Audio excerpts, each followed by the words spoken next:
बिस्मिल्लाहिर्रहमानिर्रहीम, अस्सलाम वालेकुम। आज हिजबुल्लाह ने इजराइल की हाइफा पोर्ट पर हमला किया है और इतना ये तबाहकुन हमला है कि इसराइल की सारी, समझ लीजिए, उसका जो सांस है वो हाइफा पोर्ट है। सारा इसराइल का एग्जिस्ट करना हाइफा पोर्ट से है। लेकिन हकीकत टीवी आपको दो तस्वीरें दिखा रहा है, फिर हम आपको वीडियोस भी मजीद दिखाते हैं।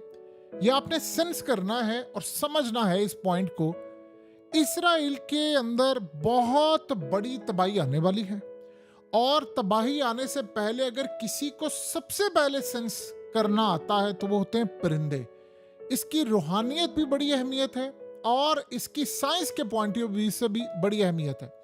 आप जरा ये दो तस्वीरों को देखें, आप गौर करें कि आम रूटीन में इसराइल से बहुत सारी तस्वीरें आती हैं, लेकिन जो आज तस्वीरें आ रही हैं उसमें एक चीज नजर आ रही है कि परिंदे अब इजराइल से, हाइफा से, खास तौर पर सिर्फ हाइफा की बात हो रही है, यहां से उड़कर जा रहे हैं और उन्होंने उन इलाकों को छोड़ना शुरू कर दिया है।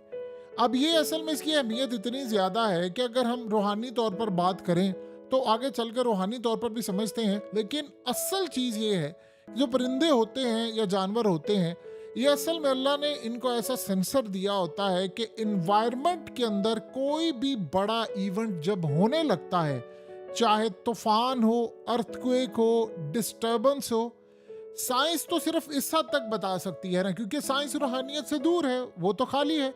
लेकिन साइंटिफिकली वो कहते हैं कि यहाँ पर इनकी हायर सेंसिटिविटी की वजह से एटमॉस्फेयर का जो प्रेशर चेंज होता है, इंफ्रासाउंड या मैग्नेटिक फील्ड, ये उसको सेंस करते हैं और वहां से फिर मूव कर जाते हैं। अब रूहानी तौर पर जो लोग समझते हैं, ये नेगेटिव एनर्जी जो होती है या कोई तबाही होती है, उस पर उनको पहले पता चल जाता है कि यहाँ पे तबाही आने वाली है। आपने कभी गौर किया, जो उजाड़ जगह होती है वहां पर परिंदे नहीं होते। अब इसराइल के अंदर ये जो चीज है, इसकी रूहानी अहमियत कितनी ज्यादा है कि हजरत नूह अलैहिस्सलाम ने जब तूफान थमने वाला था या थम रहा था तो फिर फख्ता को भेजा था, तो वो वहां से ऑलिव्स की एक शाख लेकर आई, तो पता ये चला कि तूफान थम रहा है। दोबारा ये भेजा तो उसके बाद वो नहीं आई, तो इससे क्लियर हो गया कि तूफान थम रहा है। यानी जो अमन वाले इलाके होते हैं, परिंदे वहां चले जाते हैं।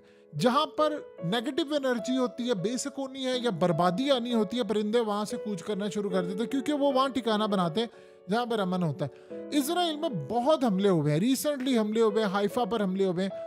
लेकिन अब जो मनाजिर सामने आ रहे हैं, ऐसा होता है कि एक जगह पर कोई हमला हो तो जाहिर सी बात है परिंदे वहां से होते हैं, चले जाते हैं। लेकिन कंटिन्यूसली जो तस्वीरें और मनाजिर आ रहे हैं, उससे ये चीज बड़ी इंडिकेट हो रही है कि इसराइल के बाकी इलाकों में परिंदे मौजूद है, लेकिन वो हाइफा खाली करना उन्होंने शुरू कर दिया।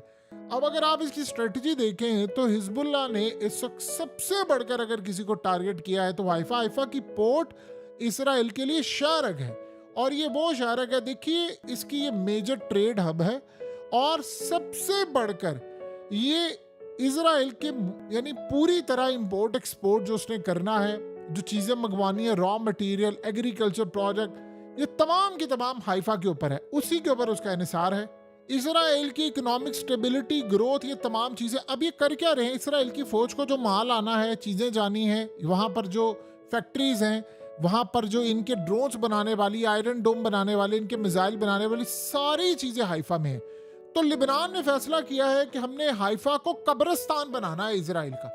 तो हाइफा को अगर आप हिट करते हैं तो आप कंप्लीटली उनकी फौज को हिट कर रहे हैं। आप थोड़ी थोड़ी देर में हाइफा की पोर्ट को तबाह कर रहे हैं, आप हाइफा के अंदर चीजें तबाह कर रहे हैं, पूरी तरह उनकी नेवल को, हेडक्वार्टर को तबाह कर रहे हैं। इवन कि आप अंदाजा कर लें मुसाद के हेडक्वार्टर को, हर चीज आप हाइफा में तबाह कर रहे हैं, तो आप असल में उनका गला दबा रहे हैं। और ये सबसे बढ़कर, ये इसकी खास तौर पर जो लोकेशन है, आप सोचें हाइफा पोर्ट एक लिंक प्रोवाइड करता है यूरोप को, एशिया को, अमेरिका को। अब अगर हाइफा पोर्ट की तबाही हो रही है तो आप ये समझ लें कि इसराइल चारों तरफ से हिट हो रहा है। और इस पोर्ट का फैसला इन्होंने ये किया, लिबनान ने, उन्होंने कहा है कि अगर आप बैरूत को तबाह करेंगे तो हम हाइफा को सफा हिस्से से ही मिटा देंगे, पोर्ट को तो तबाह करेंगे कि पूरा हम तबाह कर देंगे।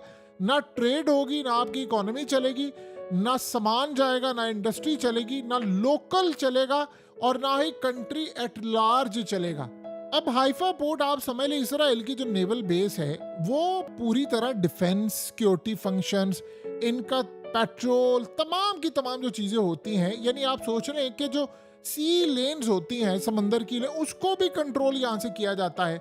अब इनकी सारी की सारी एनर्जी जो होती है, यानी तेल आना, इनकी तमाम चीजें आना, सब कुछ तो यहाँ पर है। अब तेल आए, गैस आए, दूसरा फ्यूल आए। अब ये असल में इकोनॉमिक डेवलपमेंट और गैस खास तौर पर तमाम की तमाम चीजें, आपको पता है कि रिसेंटली यानी यहाँ पर इन्होंने डिस्कवरी की थी कि इनको बहुत सारी चीजें यहाँ पर मिली हैं। इनको गैस मिली है हाइफा की साइड से। तो अब लिबनान ने प्लान ये किया है कि तुम लो फ्री गैस, तुम लो सारी चीजें, और वो इलाकों पर कब्जा करके तो हम इसको छोड़ दें, ये नहीं हो सकता। आपको पता है कि चाइना के साथ इन्होंने मुआहदा किया था कि आप हमारी हाइफा पोर्ट को रन करेंगे, उसको चलाएंगे, और पूरी तरह हमें जो चाइना में सूरत हाल है वो आपने हाइफा बनानी। उन्होंने कहा अच्छा हम तुम्हें बताते हैं कि तुमने हाइफा को कैसे बनाना है। अब असल में इसराइल का जो वजूद है वो खतरे में पड़ जाएगा अगर हाइफा को इन्होंने तबाह किया।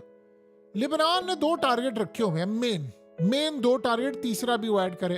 नंबर 1, नॉर्थ की पूरी साइड उन्होंने आग लगाई है, और अब वो हाइफा के अंदर परिंदों का चले जाना ये असल में इंडिकेट कर रहा है कि वहां पर बहुत बड़ा तूफान आने वाला है। और गालिबन देखिए इसराइल ने बैरूत को उड़ाना है, आज भी इन्होंने बड़ा हमला किया है। तो इस सूरत हाल में इन्होंने प्लान किया है लिबनान ने कि हमने हाइफा को उड़ा देना है। हाइफा पर ही ये ड्रोन उड़ा रहे हैं, हाइफा को ही टारगेट कर रहे हैं। और ये याद रहे कि यमन भी हाइफा को टारगेट कर रहा है। और उससे भी बढ़कर बात यह है कि आपको पता है इराक से जो ड्रोन उड़कर आ रहे हैं वो भी हाइफा को भी टारगेट कर रहे हैं, दीगर जगहों को भी टारगेट कर रहे हैं। और इस सारी सूरत हाल के अंदर इन्होंने पैरालाइज करने का फैसला किया है। हाइफा को बचाना इसराइल बचाने के मुतरादिफ है, और वो अगर तबाह होती है यानी उसकी पोर्ट और ये तमाम चीजें, तो वो तबाह होते हैं। अब हुआ ये है, जो सबसे बढ़कर बात ये आ रही है कि अगला इनका प्लान है, इन्होंने इनकी राफेल जो खास तौर पर इनके लिए काम करती है, आयरन डोम बनाती है, स्पाइक्स मिसाइल और ये तमाम चीजें, उसकी फैक्ट्री पर हमले किए हैं। पहले किए, अब फिर किए। लेकिन आज अब ये क्लियरली सीन ये हो गया है कि जो लोग इजराइल अपना माल भेजते हैं, पहले ये था यमन को रखा हुआ है कि आपने शिप को तबाह करना है। अब जो अफ्रीका से होकर शिप आ रहे हैं, अब ये प्लान कर रहे हैं कि हम पोर्ट को पूरी तरह उड़ाएंगे, हमने यहाँ पर उनको रहने नहीं देना। इजराइल के लिए मसला सारा ये है कि वो इन हमलों को, रॉकेट्स को, इन चीज़ों को रोक नहीं पा रहे। देखिए आप एक हमला करें किसी भी मुल्क के ऊपर और उसके बाद एक हमला हो 2 साल बाद, तो उसकी वर्थ नहीं है। आप छोटे छोटे रॉकेट्स मारते फिरे और डेली बेसिस पर आप हाइफा मार रहे हैं, आप किरियात शमूना मार रहे हैं, आप गलीली मार रहे हैं, अब हर जगह पर नॉर्दर्न साइड पर मार रहे हैं। जब आप इस तरह के जगहों पर हमला कर रहे हैं तो वो फिर समझ आप इंडिकेट कर रहे हैं कि मामला कितने खराब हो गए। यानी पहले नॉर्दर्न साइड से लोगों को छुड़ाना था, वो कह रहे हैं हाइफा से छोड़े, और तिल अवीव पर तो आपको पता है कि यमन ने पहले ही हमला कर दिया है। ये असल में इसराइल को अंदाजा हो गया है कि हमारे हाथ से ये हाइफा निकल सकती है, यानी ये पोर्ट हमारे हाथ से निकल सकती है। अगर हमने बैरूत को उड़ाया तो उन्होंने किसी सूरत हाइफा को नहीं छोड़ना। ऑपरेशन सारे यहाँ पर डिस्टर्ब होने जा रहे हैं। अब असल में इसराइल ने, आपको पता है कि ये जो कल डील की बात हुई थी कि यूरोप ने कहा है, अमेरिका ने कहा है, फ्रांस ने और सब ने कहा है कि जी 21 दिन की करें जंगबंदी। आपको हकीकत टीवी ने बात बड़ी क्लियरली बताई थी कि ये असल में इजराइल ने कहा था, और जो जिस तरह यानी लिबनान ने हमला किया, फलाना किया, उड़ाकर रख दिया उन्होंने, ये एक्सपेक्ट ही नहीं कर रहे थे, तो उन्होंने साथ ही 21 दिन की प्रपोजल दे दिया। अब आपको पता है कि उसके साथ ही नेतन्याहू के जो इत्तेहादी थे उन्होंने कहा कि अगर तुमने डील फाइनलाइज की 21 दिन की जंगबंदी, तो हम तुम्हें छोड़ेंगे नहीं, हम तुम्हारी गवर्नमेंट से अलग हो जाएंगे, तितर बितर हो जाओगे। असल में आप जरा उसके बाद की सूरत हाल देखिए। नेतन्याहू ने कहा जी मैं नहीं मानता।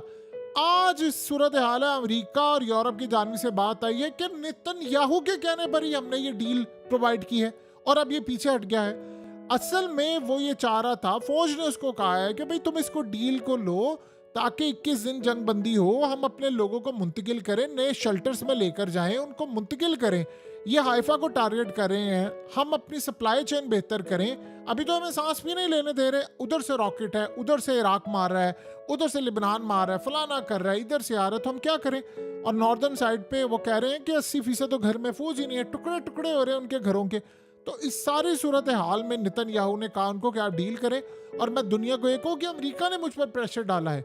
जब ये सूरत हाल हुई तो उसके इत्तेहादियों कहते हैं भाई हम छोड़कर जा रहे हैं। अब नेतन्याहू नहीं, मैं नहीं ये डील को मानता, और अब वो इनको जलील कर रहे हैं कि तुमने हमें आगे लगा कर ये काम किया है। सो असल में इजराइल, अब आज आपको पता है कि नेतन्याहू यूएस गया हुआ है, और यूएस जाकर वो कह रहे हैं अमेरिका को कि आओ जंग में कूदो मेरे साथ। अब अमरीकी कह रहे हैं भाई हमने अभी नहीं आना, क्योंकि अगर वो जंग में कूदते हैं तो देखिए इलेक्शन में बहुत बड़ा झटका लगेगा कमला हैरिस को और बाकी सारों को और इनकी इस्टेब्लिशमेंट को।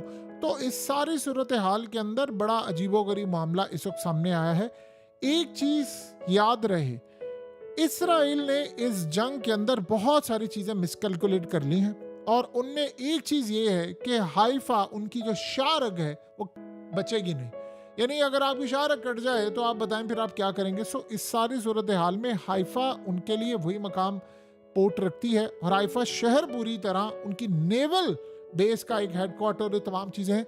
अगर वो यहाँ तक आ गए हैं तो उनके नेवल हेडक्वार्टर को भी उड़ा देंगे और वो दिन दूर नहीं है कि आप ऐसी सूरत हाल देखने को मिलेगी, क्योंकि आयरन डोम इनके बहुत सारे मिसाइलों को रोकने में नाकाम रहा है।